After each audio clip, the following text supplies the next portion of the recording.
zorionak, Arbaitzen Oroimenezkoa bigarren urtez jarraian irabazi duzu afizionatu mailan, denbora oso ona egiten, malda gora, izan azaleko azkeneko malda oso bortitz igo duzu, nola jundia, 21 kilometro hauek. Gorrak hasineko trardo bat oso gorra izatea, eta gaina nik hemen etxe inguru ondakatela, pegi sufri ber. Aste luzeetan prestautako eguna.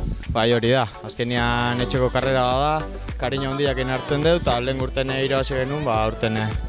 Zaten zuten gaurko gakoa ezea izaten ari zela, egia da baita ere, beti euri arrisku hori egon dela, ez du euririk egin arratsalde osoan, baina beti arrisku horrekin jolaztegu nezuen, nola kudeatu dituzu kilometroak kilometro? Ni hasieratik GPS-a ditu gabe zer gabe gurra eman, da hoxe, leku oso ondo ezagutzet, bakin nun neurtu indarrak eta... Arbaitzen Oroimenezkoa hau test perfektua da Espainiako txapelketa begira. Bai hori da, Espainiako txapelketa bertan dira eta ikusten dugu indar puntu polit batekin nabiela eta ber. Zorionak. Eskerrik asko.